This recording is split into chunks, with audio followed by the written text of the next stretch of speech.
que él tomó. Estamos mirando la primera decisión que él tomó, 3 decisiones que recompensó el Señor sobre la vida de Daniel y que tiene que ver con todo esto que ha estado sucediendo el día de hoy, lo que el Señor ha declarado sobre nosotros y aún lo que el Señor profetizó, porque realmente lo que estaba haciendo el Señor a través de Pipe y Karen fue hablar al corazón, era Él mismo hablando a nuestro corazón. Y estamos allí. Voy rápidamente mientras ponen allí la presentación. La primera decisión que tomó Daniel fue la decisión de la obediencia. Dice en Daniel 1 del 8 al 21.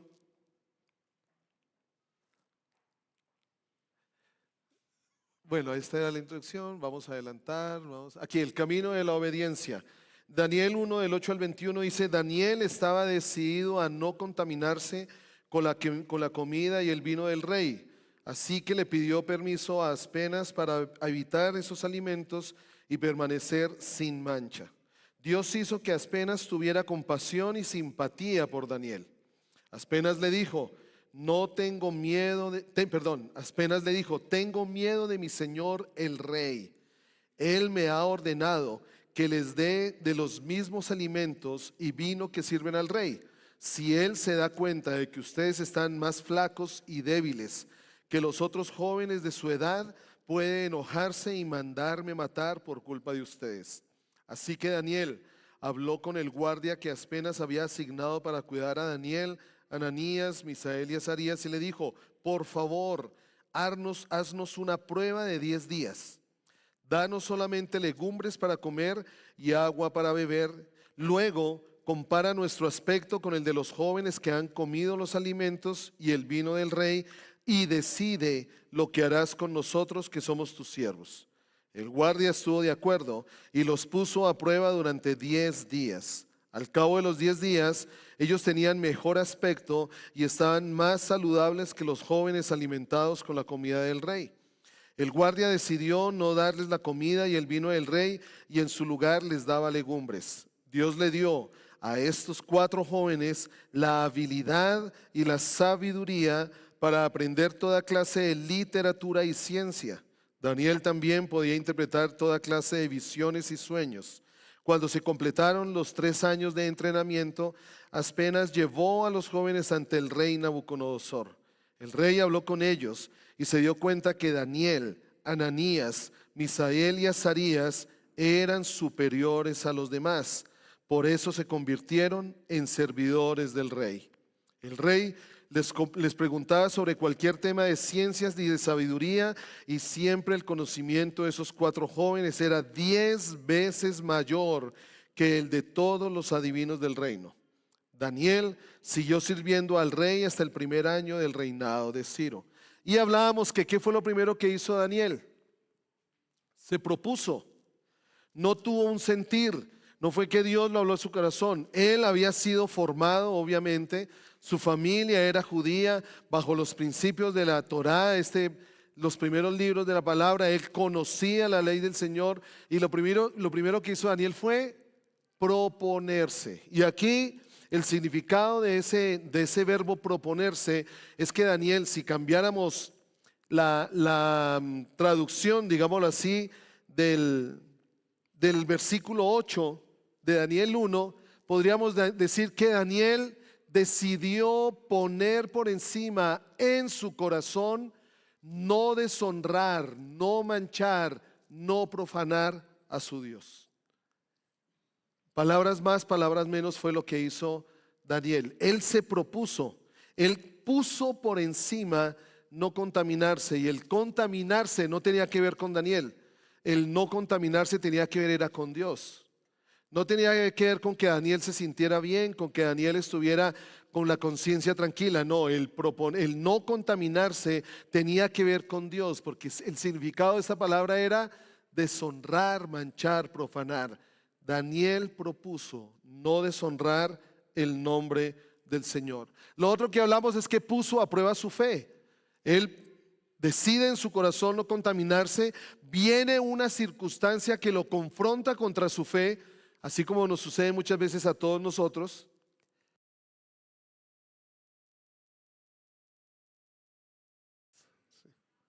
Un niño hasta dijo, ¡ah!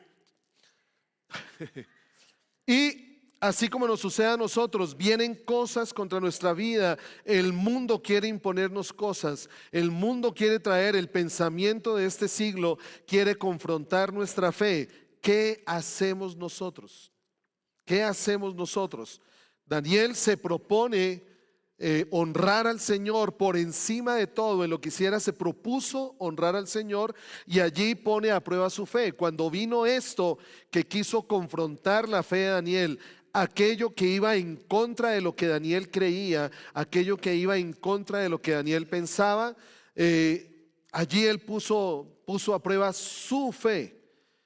¿Dónde la puso a prueba? Cuando le dijo al jefe de los sirvientes, cuando le dice allí al que estaba puesto sobre ellos, que por favor, por 10 días que no le diera de la comida del rey. Recordemos lo que decía Deuteronomio, que Deuteronomio declaraba que estos pueblos comían y bebían de la comida que le daban a sus ídolos, y Daniel no quería eso, se había propuesto no contaminarse de esto, y le propuso al jefe allí que le diera solo legumbres. Allí él puso a prueba su fe. ¿Podía fallar? Sí. ¿Podía que de pronto las legumbres no los volvieran fuertes? Podía ser. Pero ¿saben una cosa? Hay un principio, es que Dios honra a los que le honran. Dios honró a Daniel y a sus amigos cuando ellos toman la decisión de obedecerle por encima del pensamiento que querían imponerles en ese momento. Ahora, esta propuesta que habla Daniel, pues podríamos ver dos amenazas allí que podrían estar. Primero, rechazar la comida del rey es rechazar al rey. Y ese fue un pensamiento que el Señor nos dejó claro hace 8 días. Cuando los jóvenes le imponían la comida del rey, si ellos rechazaban esta comida, pues estaban rechazando al mismo rey. ¿Y qué dijo Aspenas cuando Daniel le propuso? Si el rey se da cuenta que yo no les estoy dando su comida, él me va ¿a qué? A matar por haberle desobedecido. Pero también este principio se da por el otro lado. ¿Qué fue lo que le dijo Jesús al diablo en la primera tentación? Escrito está, no solo de pan, sino de toda palabra. ¿Cuál es la comida de nuestro rey? ¿Cuál es la comida de nuestro rey? La comida de nuestro rey es la palabra del rey. Y si yo rechazo la comida del rey, lo estoy rechazando a él. Por eso Jesús decía, si me amas, guardas mis mandamientos. Por lo tanto, si no lo amo, no guardo sus mandamientos.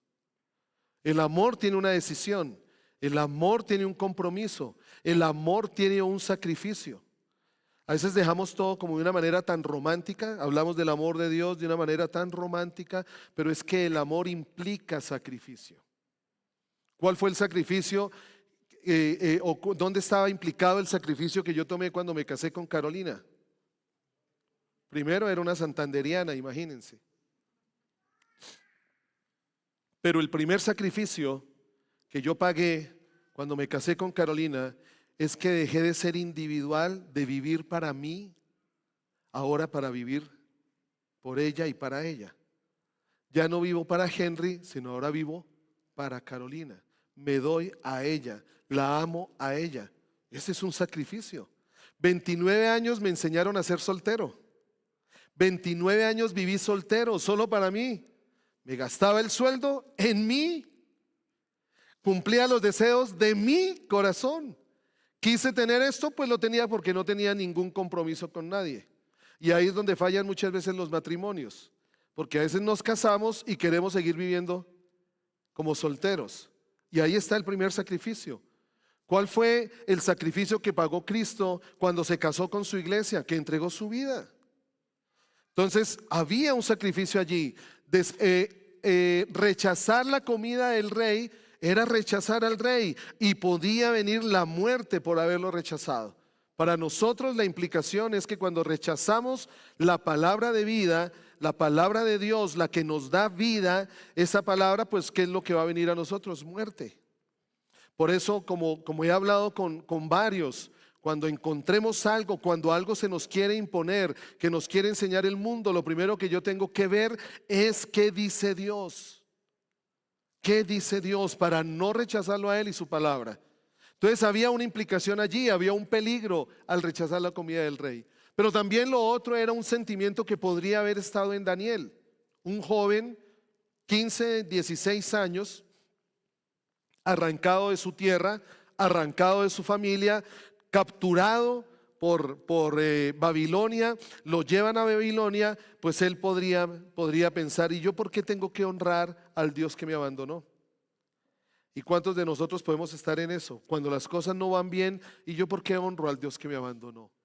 Decíamos que Charles Spurgeon declaró, prepárate para un mal nombre, prepárate para ser llamado intolerante, prepárate para perder amistades, prepárate para todo siempre y cuando puedas estar firme a su lado.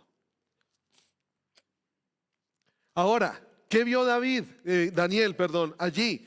Vio el fruto de su obediencia, porque la obediencia tiene fruto.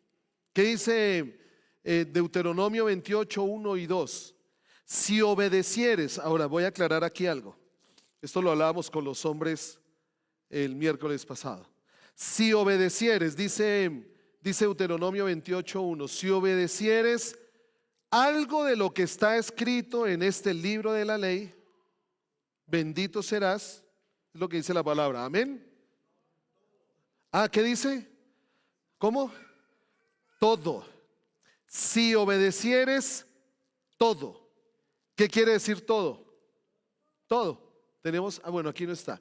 Si obedecieres todo lo que está escrito, quiere decir que lo que está escrito desde Génesis hasta Apocalipsis, todo, si yo obedezco todo, allí vienen unas bendiciones que vienen a nuestra vida por la obediencia. Será bendecida nuestra ciudad, será bendecida nuestro rebaño, será bendecido los campos, será bendecida nuestra alteza.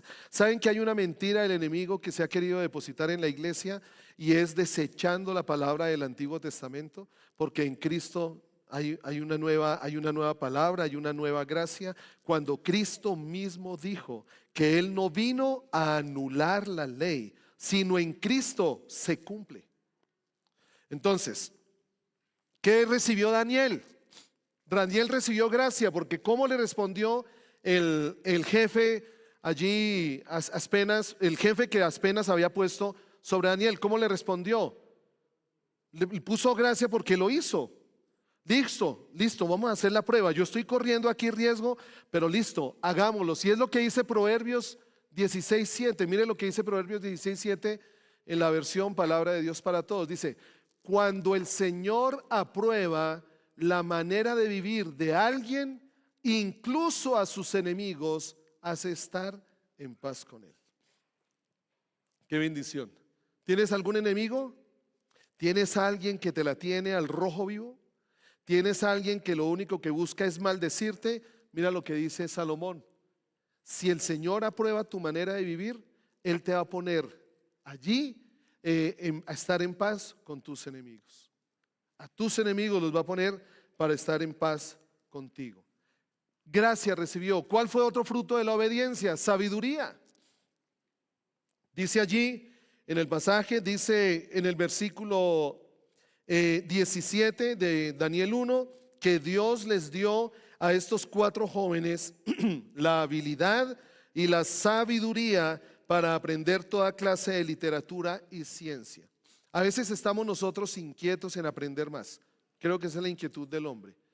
Nena, ¿me puedes hacer un favor? ¿Me puedes regalar un poco de papel? Gracias. Siempre queremos aprender algo. Obviamente es natural que si queremos aprender de economía, pues vamos a los grandes escritores de economía, aquellos que han escrito libros, ganaron el Nobel y todo esto. Si queremos aprender de cualquier tema, pues vamos, y no digo que esté mal. Pero mire qué interesante que un fruto que le dio el Señor a Daniel por obedecer fue sabiduría.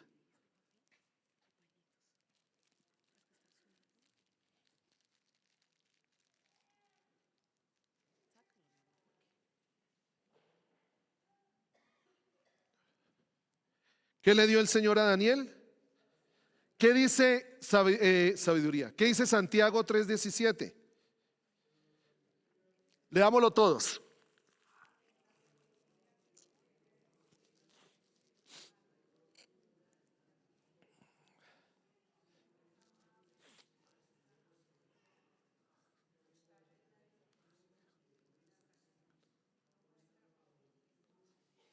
¿Qué contraste con la sabiduría del mundo, ¿no?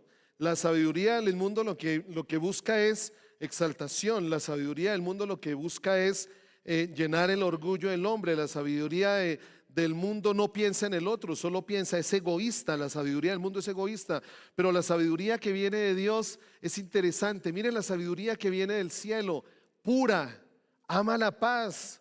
No es una sabiduría que trae conflictos, siempre es amable y dispuesta. O sea, la sabiduría produce humildad.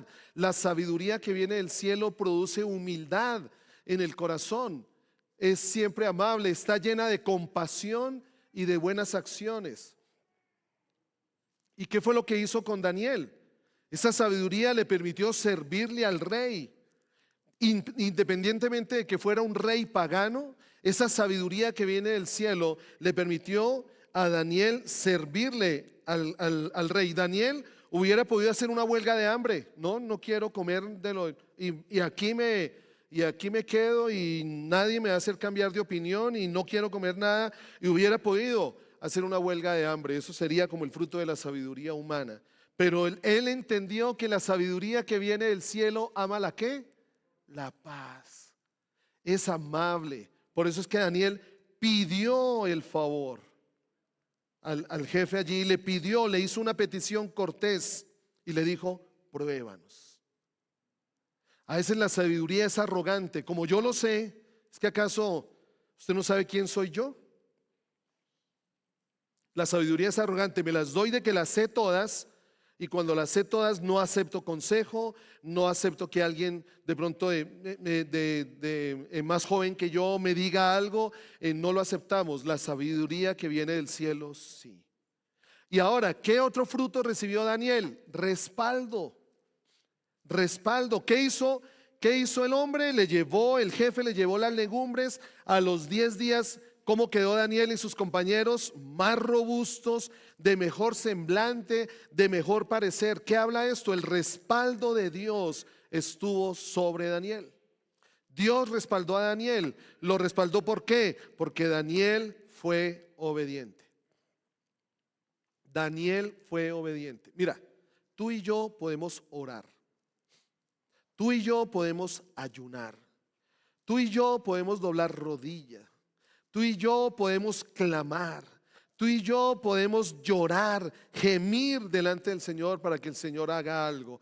Pero si esa oración, ese ayuno, ese clamor, ese gemir no está sustentado en la obediencia, Dios no puede hacer nada. A veces creemos que orando podemos doblarle el brazo al Señor.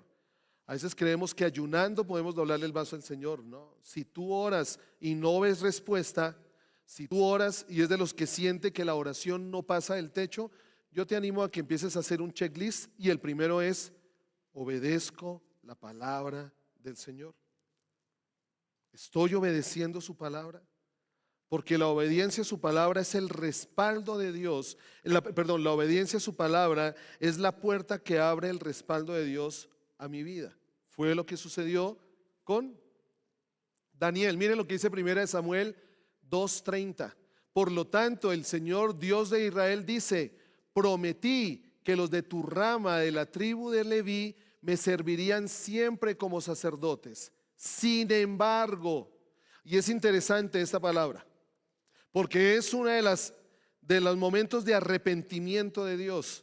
Por eso me impactó mucho en la oración que hacía Pipe y Karen cuando Karen decía que el llamado que Dios puso sobre nosotros no sea quitado para dárselos a otros. ¿Sabes a quién le estaba hablando aquí el Señor? Estaba hablando de Elí. Elí tenía dos hijos. Elí, el que Ana fue al templo y puso a Samuel allí a que viviera en el templo, y Elí nunca estorbó a sus hijos. Elí nunca estorbó a sus hijos. El Señor le había prometido a Elí esta palabra: prometí que los de tu rama, de la tribu de Leví, me servirían siempre como sacerdotes. Pero como él no fue obediente, él no estorbó a sus hijos, y Finnes y Ofnes, creo que era Finnes y Ofnes hacían lo que querían en la casa del Señor, deshonraron la casa del Señor. Mire lo que dice el Señor: sin embargo. O sea que puede ser que Dios haya dado, me atrevo a decir, aún con temor, me atrevo a decir que si Dios me ha dado una palabra profética, Dios ha dicho que va a hacer algo sobre mí, no está completamente establecido para que eso se dé. Esa palabra, esa dirección, eso que el Señor te ha dicho, se va a dar en la medida de tu obediencia, en la medida de mi obediencia. ¿Qué pasó con Elí? Le quitó esta promesa de Elí. ¿Por qué? Dijo: sin embargo, yo honraré. ¿Y qué es honrar? ¿Cómo honro yo a mis padres? Obedeciéndoles. Yo a mis padres los honro obedeciéndoles. ¿Cómo honro a mi jefe? Obedeciéndole. ¿Cómo honro al pastor? Ok, sin embargo honraré. ¿Y qué dice el Señor? Y despreciaré a los que me menosprecian. Pero ¿qué hizo con Daniel? Lo respaldó, honró a Daniel, porque Daniel propuso en su corazón honrar a Dios. Y no solo le derramó gracia sobre Daniel, no solo le dio sabiduría, no solo lo respaldó, sino lo promovió, lo promocionó, lo llevó a otro nivel. Por eso es que en Deuteronomio 28 hay un versículo que no me acuerdo el nombre, dice que el Señor te pondrá por cabeza y no por cola. Y nos gusta, porque nos gusta estar arriba, no nos gusta estar abajo. Pero acordémonos que ese estar arriba es fruto de la obediencia. No es una bendición que viene porque viene, es fruto de la obediencia. ¿Qué dice Lucas 19? ¿Dónde lo promovió? Dice allí en Daniel 1, versículo 19, el rey habló con ellos y se dio cuenta de que Daniel, Ananías, Misael y Azarías eran superiores a los demás, por eso se convirtieron en servidores del rey. Daniel y sus amigos fueron bendecidos y promovidos. Dios decía que ellos habían sido escogidos porque eran jóvenes sabios, eran jóvenes prudentes. Si ustedes miran el versículo, esto no fue que se dio por la obediencia, sino ya venía allí en el versículo 1, en el versículo 3, de Daniel, versículo 3 de Daniel. Dice que luego llamó a Aspenas, el jefe de los funcionarios al servicio de su corte, para que eligiera a algunos jóvenes de la nobleza y de la familia del rey de Israel. Versículo 4, estos jóvenes debían ser bien parecidos y poseer una inteligencia sin defecto. Ya debían ser entendidos. O sea que eran jóvenes inteligentes, eran jóvenes entendidos, eran jóvenes de buen parecer. Es curioso, o es interesante más bien, que la descripción que hace aquí Daniel en el capítulo 1 es la misma descripción que se hace de David en el primer libro de Samuel, y es la misma descripción que se hace de Saúl, solo que la descripción que hace de buen parecer, entendido, inteligente. Pero hay una diferencia entre David y Saúl, que en David se reconocía que Dios estaba con él, en Saúl no. tenía las mismas características, pero Saúl, algo que se veía era que Dios no estaba con él. En cambio en Daniel se da esto y los promueve y ahora los hacen servidores del rey. ¿Qué dice Lucas 19:17? Nueva traducción viviente, dice: bien hecho, exclamó el rey, eres un buen, has sido fiel con lo poco que te confié. ¿Qué ha puesto el Señor en nuestras manos? ¿Qué es lo poco? ¿Qué es lo poco? Para ti puede ser poco. Puede que sea un poco trabajo. Puede que sea una poca posición. Puede que sea un poco tu posición en la familia, puede que sea poca. Puede que te tengan en poco, pero eso que tienes en tu mano, ¿qué estás haciendo con ello? ¿Qué estás haciendo con ello? El Señor te dio a ti, puso en ti una gracia, puso en ti un trabajo, sea el trabajo que sea. No necesariamente porque tengas o no tengas una profesión, el trabajo es importante. No, Él puso algo en tus manos. Y el Señor prometió que si somos fieles con lo poco que aún podemos considerar a nosotros, el joven allí en la multiplicación de los panes y los peces, para el joven 5 panes y 2 peces era poco para alimentar 5,000. Pero con lo poco Jesús hizo mucho. ¿Qué es lo poco que tienes? Bueno, Jesús te está diciendo hoy: ¿has sido fiel con lo poco que te confié? O sea, tú estás convencido que lo que tienes en tu mano Dios te lo dio. Es lo primero, ¿no? Porque si yo lo que tengo en mi mano creo que es que me lo gané, pues entonces no voy a honrar al Señor. Es que lo que tengo en mi mano es que lo logré con mi esfuerzo, es que nadie me dio, yo lo hice todo. Pues hoy aquí están diciéndote que el Señor te lo confió. Así que como recompensa, mire dónde el Señor lo pone: gobernador de ¿qué? Ciudades, naciones, con lo poco. Entonces, gracia, sabiduría, respaldo, promoción. El versículo que les decía ahorita: si obedeces completamente la voz del Señor tu Dios, al seguir fielmente todos los mandamientos que te mando hoy, entonces el Señor tu Dios te hará la nación más importante de todas. ¿Cómo el Señor va a cumplir su llamado con Colombia? Cuando los que creemos en Dios obedezcamos completamente sus mandatos. Ahora, aquí hay un llamado que nos hace Daniel. ¿Cuál es mi primer llamado? ¿Qué es lo primero que por lo cual el Señor me creó a mí? ¿Qué es lo primero? Agradarle a Él. A lo que me llamó el Señor fue agradarle a Él. La transformación de Colombia, porque yo creo en que Colombia va a ser transformada. Pero ¿sabes dónde comienza la transformación de Colombia? Con la mía. Si yo soy transformado, Colombia será transformada. Si yo soy cambiado, Colombia será cambiada. ¿No comienzan así los salmos? El Señor me regalaba esto y perdón.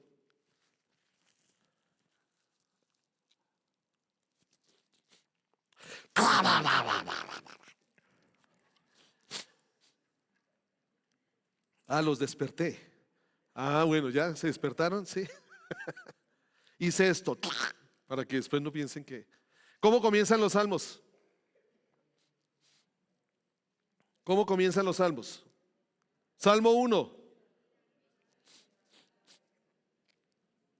Bienaventurado. ¿Bienaventurado quién? El hombre que no. Sí, sí. Sino que, y en su ley será junto a corrientes de agua, que da su fruto a su tiempo, y todo lo que hace prosperará. ¿Cómo comienza el Salmo 1? Con un hombre. Con un hombre. Con un hombre que decide obedecer la palabra del Señor. ¿Y cómo termina el Salmo 150? ¿O cómo comienza el Salmo 150? Todo lo que respire, alabe al Señor. Mi transformación implica la transformación de toda una nación. El hombre que es bienaventurado, el hombre que no anda en consejo de malos, ni en silla de escarnecedores, ni en camino de pecadores, ni en sillas escarnecedores se ha sentado, ¿no? ¿Qué? Camino de malos, el consejo de malos, ni en camino de pecadores, ni en silla de escarnecedores se ha sentado, sino que en la ley del Señor está su delicia. Y así como comienza la transformación de un hombre, el Salmo 150 declara: todo lo que respira, alabe a Jehová. Daniel y sus amigos nos mostraron una convicción interna. Por eso lo que el Señor nos decía esta mañana: somos hijos de Él. Es algo, una convicción que está aquí dentro del corazón. No es porque se predique, no es porque se hable, está en mi corazón. Esa convicción interna, si tú estás convencido de que eres un hijo de Dios, si tú estás convencido qué te ha hecho el Señor a ti, cómo te hizo, qué puso en ti, tu identidad, es la única manera en que podemos vencer la presión externa. Sin una convicción interna, la presión externa nos va a consumir. Con una convicción interna, ¿qué fue lo que pasó con los discípulos? Llegaron, buscaron al Señor, vino la llenura y en su corazón empezó a crecer esa pasión, que ellos vencieron la persecución, ellos vencieron la cárcel, ellos vencieron que los querían matar, no les importó porque había una convicción en el corazón. ¿Saben que necesitamos volver a esa convicción? ¿Saben que necesitamos dejar de ver que son las cosas externas las que hablan de nosotros? Todo nace en el corazón, porque de la abundancia del corazón, porque sobre toda cosa guardada, ¿qué es lo que yo le entrego al Señor? El que confiesa con su boca y cree en su... Tiene que haber una convicción interna. A los jóvenes, ¿cómo vencemos lo que se está moviendo en el mundo? Ideologías que están viniendo en contra, humanismo que está llenando a la iglesia, porque qué sorprendentemente el humanismo está tergiversando la palabra de Dios. La única manera en que podemos vencer eso es con una convicción interna. Daniel sabía quién era su Dios, y Daniel sabía quién era él en Dios. ¿Puedes perder amigos? Sí. ¿Puedes perder amistades? Sí. ¿Puedes perder el trabajo? Sí. ¿Puedes llegar a la ruina? Sí. Pero esa convicción interna te va a sacar adelante, porque el Señor va a derramar gracia, el Señor te va a dar la sabiduría para saber qué hacer, el Señor te va a respaldar. ¿Y sabes qué va a hacer el Señor contigo? Te va a promover. Yo no sé si esto les alegra, pero en los tiempos que estamos viviendo se necesita una iglesia convencida, porque la presión externa va a crecer cada día más. Y no lo digo yo, lo dice la palabra. Léanse, ya para cerrar, Timoteo, primera carta de Timoteo,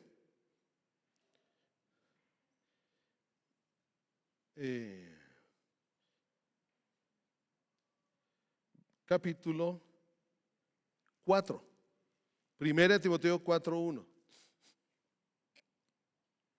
Miren lo que dice primera de Timoteo 4:1 en adelante. Ahora bien, podemos ponerlo, ahora bien, el Espíritu Santo nos dice claramente que en los ¿qué?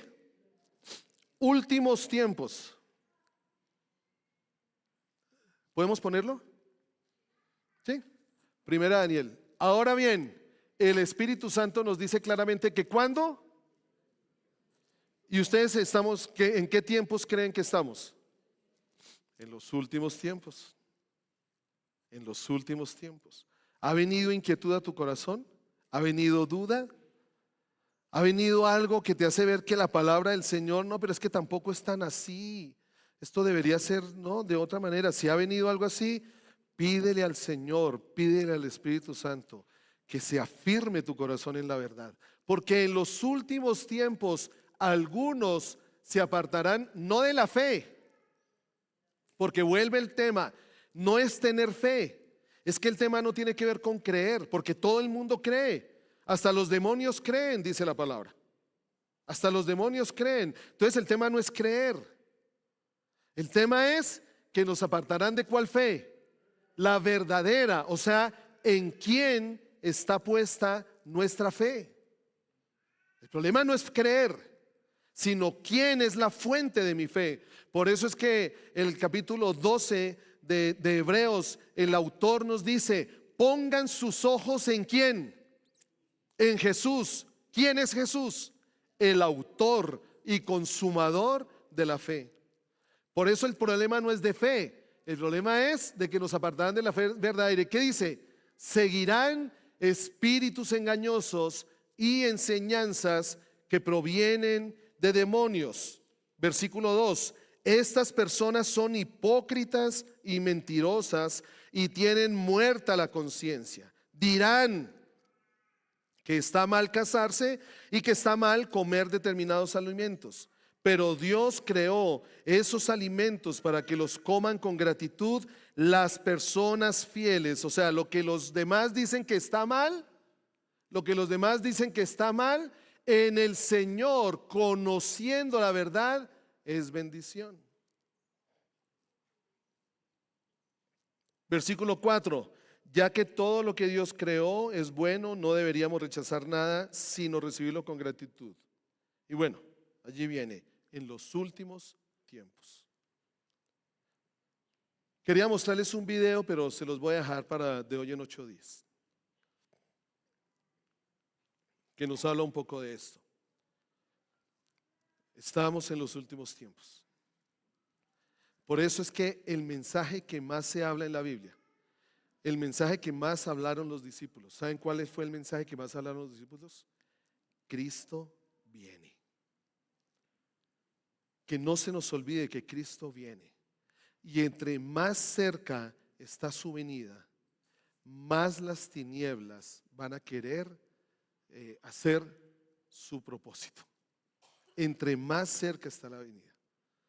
No nos aterremos o no nos... o sea, yo sé que todo lo que estamos escuchando a nivel del mundo, no solo a nivel de Colombia, a nivel del mundo. Pero el llamado que nos hace el Señor hoy, el llamado que nos hace el Señor hoy es a que afirmemos nuestra fe. Miren, venir a la iglesia no los va a guardar. Venir a la iglesia no los va a proteger. Aquí nos llenamos de ánimo. Aquí nos llenamos de ánimo. Aquí yo les puedo decir, va a venir persecución. Llénenos de ánimo, Henry. Aquí nos llenamos de ánimo porque va a venir persecución. Aquí nos vamos a llenar de ánimo porque vamos a perder los trabajos. Aquí vamos a llenarnos de ánimo porque pronto van a hablar mal de nosotros. Aquí nos vamos a llenar de ánimo para que cuando salgamos, si hemos propuesto en nuestro corazón honrar al Señor, su gracia y favor van a estar sobre nosotros. Ese es el temor del hombre. El temor del hombre, y lo dijo Jesús, es el comer, el vestir. Si pierdo el trabajo, ¿qué va a comer mi familia? Pero allí es donde está nuestra fe. ¿Dónde está nuestra fe? En que Él dijo que no nos preocupáramos por eso. Que seamos fieles, que no nos olvidemos de lo que Él dijo, que le obedezcamos, que pongamos y crezcamos nuestra vida sobre la roca, sobre la roca. Vamos a cerrar los ojos. Oyente, no quiero llenarlos de temor. Es lo que la palabra dice. Pero aun cuando todo, allí con tus ojos cerrados, allí con tus ojos cerrados,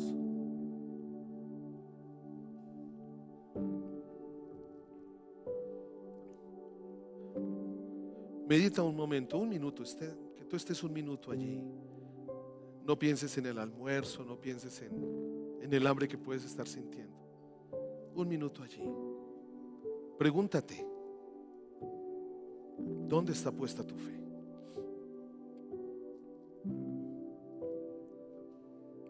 ¿Dónde está puesta tu fe? Recuerda que la fe viene por el oír y el oír por la palabra de Dios.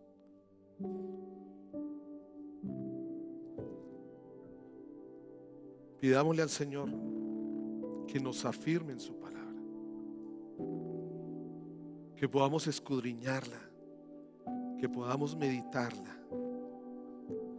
Pidémosle al Señor porque, como lo decíamos al comienzo, conociendo quiénes somos en Él, hijos suyos, Él nunca nos va a abandonar. Él nunca nos va a dejar. No importa lo que suceda, Él siempre va a estar ahí.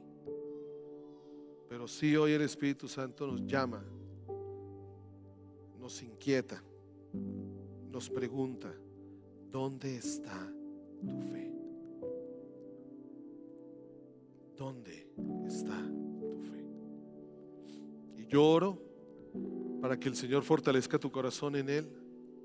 Oro para que el Señor te muestre, para que el Señor te revele, si tienes el deseo de que Él te lo revele, porque pues Dios solo se va a revelar a quienes le buscan. Solo los que le buscan lo hallan. Y en cada inquietud que esté en tu corazón, mira la palabra, busca la palabra, afírmate en ella. Allí serás como árbol plantado junto a corrientes de agua que dan su fruto a su tiempo y su hoja no cae. Y allí está la promesa: y todo lo que hacen prosperará. Que el Señor guarde sus corazones, es lo que pido en esta tarde. Que el Señor guarde sus corazones en la fe sin mancha, sin mácula. Que Él guarde sus corazones para que podamos ser sostenidos verdaderamente en Él y por Él. En tu nombre, Cristo Jesús. Amén.